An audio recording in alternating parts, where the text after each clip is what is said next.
Hi there, welcome to my channel. My name is Alan and thanks for joining me on this video. And if you're following the channel, that's brilliant, thanks very much. It's greatly appreciated. I thought I might give you an intro into what's going on here in terms of what's on the workbench, as it were. Those of you who are not sort of too familiar with this, we've got some feudal Japanese types up the back here. We've got some, these are 28mm. We've got some 10mm New Kingdom Egyptians. There's a mixture there of Pendragon or Pendraken and Old Glory. The figures up here, the samurai types, are from North Star. And then what's all this about? Well, this is a plastic sprue from Rubicon, and it's some Viet, well, in this case, it's people, the PVAN, or the People's Army of Vietnam, from the late sort of 1960s period. What on earth am I showing you this for? Well, the answer is these are the projects that I've got in mind for Winter 24. And I should explain what's been going on, because obviously some of them are at various stages of painting, etc. So to be honest, I don't do plastics. You've heard me say that before. So why on earth am I now showing you some plastic sprues that we're gonna deal with?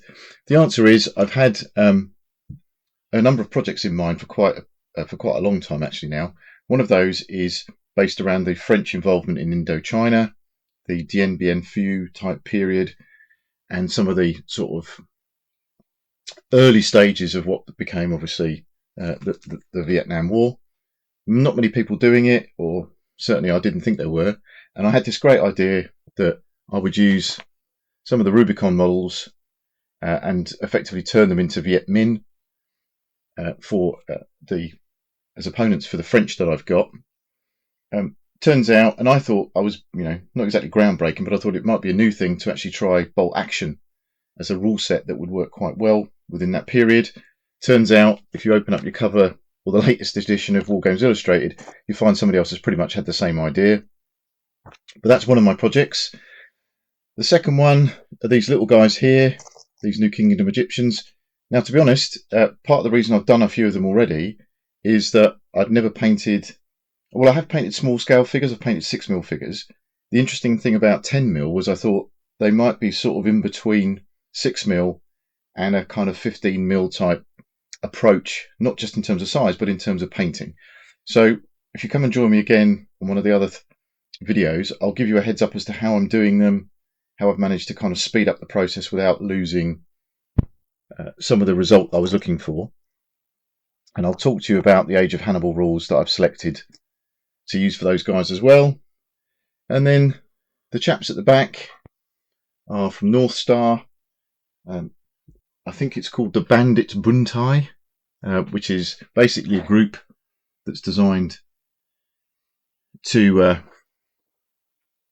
with their own sort of rules in mind. Ronin, I believe, is the set that they're designed for. But of course, some of you will know that I play Test of Honor.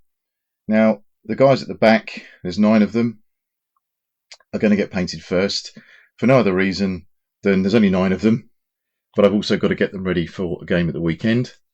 So those will be the first ones that I'm concentrating on. There we go. There's the packet that they came out of. Just to confirm that. Sorry for about the blur in there. We'll just. But anyway, I find North Star a really good company to deal with. I'm very pleased with figures that I get from them usually, and the service is very fast.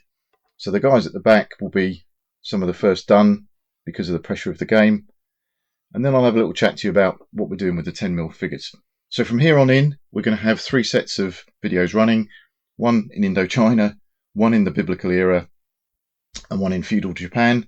And I look forward to joining you on this channel in the future. Thanks very much. Take care.